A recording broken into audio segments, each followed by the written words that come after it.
Yo, what's going on, y'all? It's your boy So, and welcome back to the channel. Make sure you're hitting that like, comment, and subscribe button. And more importantly, turn on those notifications. That way you guys get notified when we drop hits like this. This week on OnlyFans, the Dolphins are riding a 4-game win streak, and it's time to make sense of what's happening. It's time to take a ride, y'all. Let's go. Fans up in the building, rep the gear from toe to ceiling. 305 stays on the brim, by 95 we poppin' wheelies. On the way out to the rock, time to see the trio fly. OBJ, Tyreek, and Waddle, speed and swag solidifies. Two was Babby in the pocket, got my D coordinating. With the Weaver operating, on the sideline formulating. Strategizing for that dub, let's get A-Train on the track. Chubbs and Ramsey, Phillips healthy, boy, we bout to crack some backs. Time to change the narrative, F off with all due respect. Criticism at its finest, break the cycle down the stretch. Top dog offense in the league, let's keep it going postseason. Bring that Week 14, and the Dolphins are beating the Jets as they should, but it makes it a 4-game winning streak, Joel. And we haven't recorded since they started the win streak, so I'm wondering what's going to happen after this. Very similar to if you watch the regular podcast, the regular episodes, we hadn't talked about the Hurricanes for a little while. And then we chose to talk about them, I think either going into the Louisville game, maybe it was, or the SMU. The SMU game, I think. And that was since we were like, oh, they lost, but now they're going to bounce back. And sure enough, you know what I mean? So we decided to go a different route with the Dolphins. The Dolphins started to win when we stopped talking about them. So we said, you know what? Let's not talk about them for a little while. Lo and behold, 4-game win streak. They're in the hunt to be in the hunt. Same record as the Kansas City Chiefs, the dynasty that is the Kansas City Chiefs. And I don't know, man. Should we be excited about what's going on right now with the Dolphins, or should we just kind of throw it to the wind? It depends what type of Dolphins fan you are, right? If you're the Bane type of Dolphins, that you were born in the darkness, you didn't adopt it, right? Then yeah, in your mind, you're like, oh, we're going to the playoffs, right? Like we're at least gonna make the playoffs, And if you're a skeptical Dolphin fan, like we've been forced to be this year, right? You look at it and like, what's the point here, right? We're stacking, meaningless wins, and then when you look at it as a whole. Yeah, it's a 4-game win streak, and you had one impressive victory in it, right? Which was the Buffalo game. Very well, good, a very great game to win, 30-13. You got to beat your division rivals whenever you get a chance, right? Just like this week, you beat the shit out of the Jets, 34-10. That's what we want to see, right? We hate those teams. You got to beat them. But then you look at the other two teams that they beat, and they're really bad teams. And we thought we were a bad team, but we just witnessed in 3 weeks, right, what teams with no quarterbacks, no offensive movement, no real defensive threats look like, right, against us. We went out there and beat them. And even some of the games that we did win were extra, like too tight to be quote-unquote comfortable wins, right? We're talking about the 16-13 win at Washington, and even the win against the Saints 21-7. The Saints still had a chance to technically come back and make something of that game. Then you get this ass kicking of the Jets 34-10, right, where Tua doesn't even throw for 130 yards, but the offensive running game is continuing to be the main point of this offense. For me, I don't know, I kind of stand on the skeptical side. Yeah, it's cool that you got a 4-game winning streak, but it really means nothing because of the opponents that we faced. Well, not just that, man. I mean, look at this last game, right? We beat the Jets.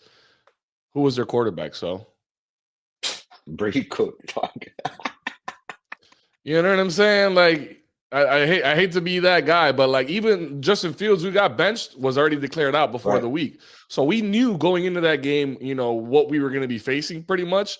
So it was our game to lose, frankly. And yeah, they came out hot, man. We came out hot. We got to drive all the way down the field. We cap it off with a Tua to Waddle touchdown, right? Streaking across where Tua actually got popped at the end of the play and kind of bounced back up to celebrate. I was happy to see that. I was happy to see that early. You know what I mean? We wanted that early and often. I think we saw that kind of domination the whole first half of the game for the most part. And, we did what I thought we should have done with a team like the Jets, right? The only other team worse than us is, frankly, the Jets. So we needed to, especially with a couple of other questionable wins, like you just stated, with the exception of the Buffalo game being the one, exclamation point. We needed to, we owed it to ourselves, right? The Dolphins owed it to themselves to kind of do this. And to your point, man, Tua didn't even throw for 130 yards in that game, and we still came out with a, 34-10 victory. the biggest thing that stands out to me, I don't know what stood out to you in this game, but the fact that a guy by the name of Jalen Wright, who had a lot of promise, but this year it's kind of taken the backseat to a rookie named Ollie Gordon. And we hadn't seen Jalen Wright, you know what I mean? We know he has talent. We know he's explosive. We know what he was able to do in college at Tennessee with his speed. And we hadn't really seen that this year. And sure enough, we gave the guy 24 carries. He put up 107 yards, averaging 4.5 yards a carry with a touchdown. I mean, that right there is beautiful to see, especially with the fact that we had Achane with 7 carries for 92 yards and a touchdown, and we still had Ollie Gordon with 5 carries. So all in all, what do we have? 36 carries from our running back room. And look, especially when and especially when he had to come in and replace the injured Achane, right? Injured, he got hurt, his ribs, whatever, and then it's like, well, he's been our best player. What are we gonna expect from the offense, right? Boom, Jalen Wright comes in, and the offense doesn't miss a beat as far as the running game is concerned. And it's not too surprising because we've seen the talent that he's shown us, right? But once he got that injury, he lost his job to Achane. Ollie Gordon came in. They started giving him short yardage opportunities. So it was been a tough road for Jalen Wright, man. But for him to take, that opportunity and literally run with it and get himself a 100-yard game, it just shows you that this team does have talent when it comes to the running backs, right? We talked about it in the beginning of the season. If you look at what room is stacked the most, it's definitely the running back room. Achane, Wright, Ollie Gordon. We have plenty of guys in there that can turn up and do the job. So I'm glad we got him a shout out.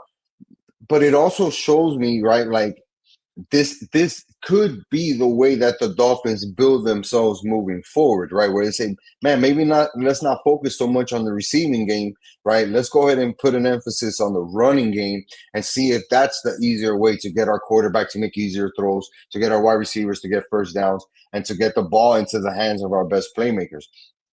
I'll tell you what, when Jalen Waddle, right, ends up the game with 5 catches for 50 yards, 7 targets, and his longest catch was 24 yards. That was the longest catch of the team.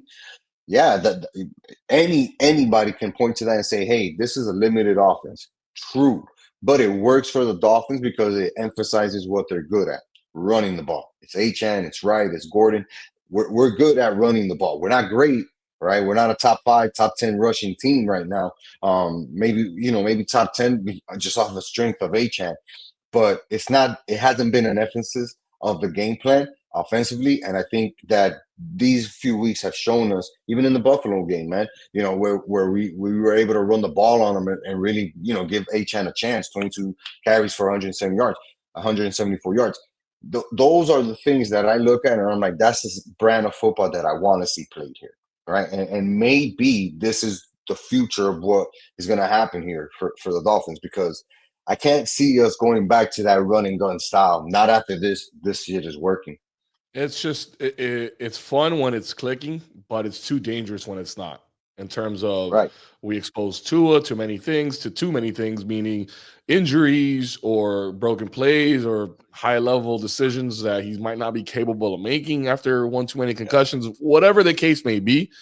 And, this allows for us to control the game, man. If we can run the ball, we've been yelling about this for as long as we've been doing this, the lack of the run, in Mike McDaniel's offense, you know what I mean? So if it, I know we don't have Tyreek Hill now to kind of open it up and all that, but we're getting production out of the running backs. And then what that's leading to is time of possession. You look at this game, we had the ball 36 minutes of, the 60 football minutes. That's what we want, right? We want to be in control of the ball more often than the other team. So we can control the tempo. We can run the game that we want. I really hope that this is the new identity for the Dolphins, especially with Achane being as successful as he's been. And then also with the compliments that you have in Jalen Wright and also Ollie Gordon, who Ollie Gordon hasn't really done what we wanted him to do this season. I think, we kind of had a little bit higher expectations for him, but rookie year, you can kind of say, all right, that's fine, not a problem. He's still developing. But the biggest thing for me, that I've seen so far this year that, has been, I think, one of the main reasons why Achane and the rest of the run team has been successful is the O-line. I know we always talk about the O-line. We've always harped on it, the bad plays, the lack of discipline, the penalties, the stupid calls, the pre-snap penalties, right? I think, we got to give credit where credit is due. I think that that team right there, that offensive line, and whoever is coaching that offensive line has done a really, really good job this year. And they've gotten a lot better since the start of the season, frankly. Yeah, for sure, for sure. You gotta, and when you look at the offensive line, right, you gotta point out the guys that are making the biggest impact, and that's been the left side of the line. Aaron Brewer has been a great pickup as a center, right? We knew that his style of blocking was that running style, and as a center, he's been great at it. You got Jonah Savinoa. Excuse me if I'm, butchering the last name, but I feel like Savinoa has just been a dominant offensive line guard there, playing next to Patrick Paul, right? Like we've seen how great Patrick Paul has been from the get-go, right? And we had doubts about his ability to step up or how long it would take him to get cemented. And that dude's been solid since day one. So when you look at the left side of the line, you're like, yeah, this is why the running game works. We got guys who are athletes, big dudes, can get off the bar and create a push. It's no surprise that Achane is being able to average 4 yards a carry because of this type of blocking, right? Especially on the left side, dude, because Tua is obviously throwing that way a majority of the times, right? Like those are small little things that we don't notice happening a lot during the game, right? Because we're so focused on where the ball is going. But those guys deserve a lot of the credit. The interior line is what we thought we were going to be good at, Joel. We thought we were going to be good on both sides of the line, right? And in this game, particularly against the Jets, we saw it, right? When was the last time you and I spoke about Zach Sealer having a multi-sack game, right? Like this is the expectation that we had coming into the season, seeing the offensive line gel, right, and be really good, and then seeing the defensive line be as dominant as they were on Sunday. Yeah, no, they played great, man. I mean, and again, it's against the Jets. We needed that, right? This is like a tune-up fight. Right. Even though we've already played a bunch, of games and where we should be already in mid-season form, that's what we wanted to see. The only blip that I saw, the only issue that I was like, come on, man, like what are we doing here was the Jets' lone touchdown, which was a punt return or a kick return. I think it was a punt return. Yep. And that's the only thing that you can kind of look at and go, that's where the Dolphins, drop the ball. No pun intended. You can't be doing that. We can't have, especially in that, like it would have been a 34-3 game. You know what I mean? No touchdowns allowed. They had to come off a broken play on the special teams because on defense, our defensive, unit was fully prepared for the Jets attack or whatever they call the game plan going into the week 14. But I'm excited, man. Just the fact that we're winning. I know it's not a whole lot to be excited about considering our season is pretty much done. But if they win one more game, bringing us back to 500, I mean, now at that point, the talks of the delusional Dolphin going, hey, is the playoffs in reach for the Dolphins? They'll start circulating. We're not there yet. We're not there quite yet. But I'm just saying what could happen. Bro, but this is why I say, like, what is the end game here for us? What's the goal, right? Is the goal to be a team that builds themselves through the draft? We know we're going to need draft picks. We know we're going to need high draft picks. We're stuck with a lot of cap space, right? Hits, contracts. We need to be looking forward. Granted, I wanted to use the rest of this season, right, to determine who can stay and who can go. I wanted to see the effort, guys who are going to be playing for the logo, right, for their teammates, playing hard week in, week out. We know who those guys are. But when you think about it in the overall sense, it's like even if we do by miracle sneak into the playoffs, and you and I both know that right now it's not a realistic possibility, right? Even if we do happen to sneak in there, what's the end game? Are we looking to get smoked like we did against Jacksonville back in those days again in the playoffs, just to say we made the playoff?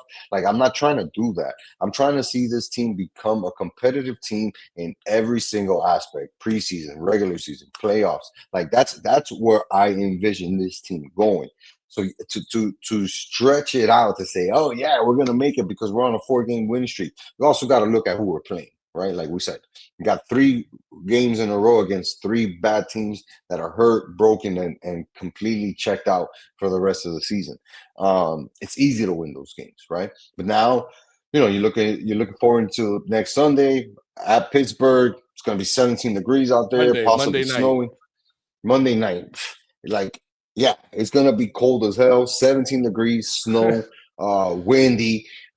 And Pittsburgh's just coming off a huge win, right? That they needed against in order to stay alive. the Ravens in their division. Yeah, Right. Like we have to prepare ourselves and say, man, maybe this game isn't the one for us. Maybe this game isn't the game for us because Pittsburgh is looking at it at 7-6 right now. They're like, we need to beat the Dolphins to cement our playoff spot and to make sure that we're in the playoffs and win the AFC North. So guess what? We got a huge target on our chest and our back, right? Like those guys are going to be coming for our heads. Now we're going to get to see if this winning streak has built enough confidence in the guys that want to be here or we're on the fringe, right? To see if they're able to put up a fight and walk away with a well-earned victory. Because at this point, it doesn't matter about the draft pick. We're outside the top 10. Those teams are continuing to lose. Like, I don't think we're going to fall back into that. We're in the middle of the first round pretty much. So we got to figure out if it's going to be to stay there, right, and get as close to the 10th as we can, or are we looking forward to say, all right, this is what this team needs in order to get back to the level we need to be? yeah. This game's gonna be interesting, man. I mean, all the signs are pointing to this is gonna be a Dolphins loss. If you look at the history, right? Yep. Primetime game in the cold against an above 500 team. Literally Yeah. all the three things that like Tua has caught in so much flack over because he can't compete against those teams that have those three things, right? Cold weather, Yeah. above 500 record, and what was the last thing I said? Primetime game. You know what I mean? Primetime. So it's Yeah, like yeah. if the Dolphins go on to win this game in Pittsburgh, so let me tell you that it could potentially change the narrative for our season. Not necessarily going to change the outcome or the result, No. but I the get it. narrative that from where we started at the beginning of the season that then led to our GM Chris Greer getting fired to then going into making it above 500, being competitive, winning a primetime game, all that. You know what I mean? There might be a little bit of excitement around, Dolphin Nation. I want to be very careful with my words, right? Because I don't Sure. want to like just shit on everybody. With all that said, and with all due respect, I think that that's not what we're looking at right now, right? Like I think the emphasis needs to be, hey, what is up with next season? What are we doing for next season? How can we make plays for next season, next season, next season, next season? Because this season theoretically has been over for us if we're talking about the goals that we wanted to achieve. We wanted to compete for the AFC East, not possible. We wanted to compete for the playoff spot, realistically not possible. Mathematically, yes, but realistically not possible, right?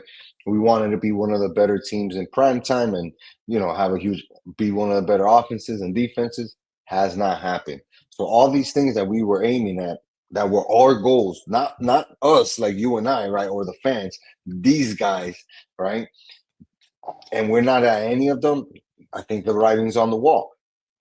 Doesn't mean that we can't enjoy these next couple of games. I would love to go out there on Monday and ruin Pittsburgh's season, right? It'd be really sweet to have that. Now, I would like to see it on the strength of the running game continuing to flourish. It's no coincidence that in these 4 games that we have won, Tua has thrown for less than 180 yards in each one of those games, and the Dolphins have had a rusher go over 100 yards in every one of those games. Meanwhile, the highest a wide receiver has gone is 84 yards. So, yeah, the emphasis is on running and not throwing. If we go in there on Monday and emphasize the run game instead of the throw game, then I can see us having a legit chance of upsetting Pittsburgh. Like, there's no doubt about it. No doubt about it. But it has to play out that way where we just run the crap out of the ball over and over again. And we won't find out about Achane until like Thursday, Friday at the latest. And it's okay. Like even if he's not available for this game, I think we still got a pretty good showing from Jalen Wright. You know what I mean? To show that he's ready. He's midseason form, right? He's ready to take over that role if need be. And Ollie's a good compliment. Third down back, change of pace back. The short yardage guy. I think we'll be able to figure it out there. It's just going to be a matter of defensively. Are we going to be able to really just stop them? Because let's face it, they got one of the greatest quarterbacks of all time in Aaron Rodgers. And yeah, I know he's up there. He's in the second half of, the back nine of his career and all that. But guy can still make plays. You know what I mean? He can still run the ball in. You know, he's still mobile with his legs, at least a little bit more mobile than Tua. You know what I mean? He has a high level IQ. He can get our guys to jump off sides, you know, with the hard counts and you know, all the things, all the magic that we've seen Aaron Rodgers do over the years, you know. And again, they need this game. They're only ahead of the Ravens right now by one game in their division. They want that space, right? They don't want to be in the wild card. They want to be in the playoffs with the outright division win. So this is a big one for them. This almost has playoff implications, you know, this game in week 15 already. It's crazy. Yeah. But I just want to see us compete, man. You know what I mean? I kind of gave up. I think we gave up already on this season, you know, considering how it started. But at this point, you know, it's just nice at least to say, hey, you know, the Dolphins didn't lose this past week. Right. Yeah, for sure. For sure. It's always good when your team wins, right? Nobody wants to be Tennessee going through a 1 and whatever season. That shit's rough, right? We've been there. It's rough. It's rough, dog. But this Pittsburgh game is going to be interesting, bro, because they can beat Pittsburgh.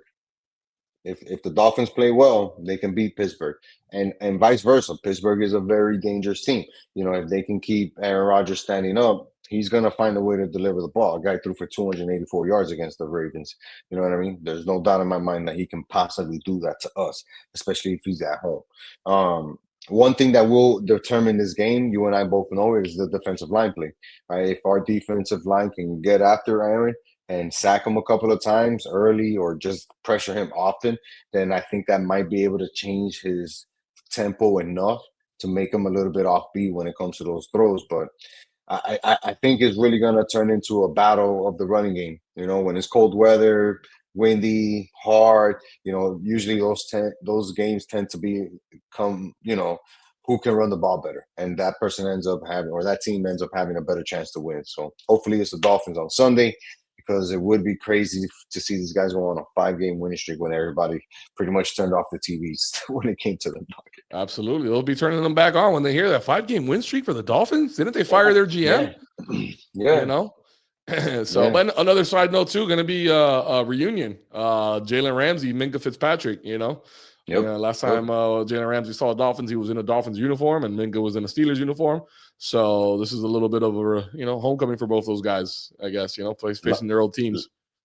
Going to be a lot of talk about that game, especially on Monday night, primetime. Everybody's watching. Like, there's no way to avoid that, you know? So, like you said, I think our main emphasis for this game on Monday night is going to be compete and get after Aaron Rodgers. You know what I mean? Like, that's it. Those are the two things that I'm expecting to see. Competition, you know, like them trying to do things, and the defensive line going after Aaron Rodgers. Anything else that happens after that I think is going to be a bonus for us. Yeah, absolutely. I'm with you there, dude.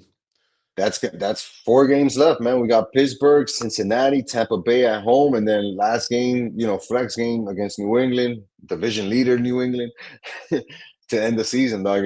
It's a tough stretch for the Phans, bro, but I think if they can show some fight, I think we'll be satisfied with that as Dolphins fans. Absolutely. That's all I want, man. Just be competitive a little bit, you know what I mean? So yeah, hopefully we get that Monday night. Hopefully we get that primetime win, baby, in the cold, on the road against an above 500 team. We need it. We need it. That Tuesday, you know what's going to happen. OnlyFans is coming straight to y'all, man, because we're going to have a lot to talk about, whether the Dolphins win, lose, or draw, which is realistically a possibility with this team. You know, we're going to be here on OnlyFans. It is, dog. It is a possibility, you know, but either way, we're going to bring it to y'all. Best way to get on top of this show and see what's going on is to turn on those notifications. Easiest way to get notified when we drop hits like this. For Joel, I'm So-So. This has been another OnlyFans. Until next time. Peace.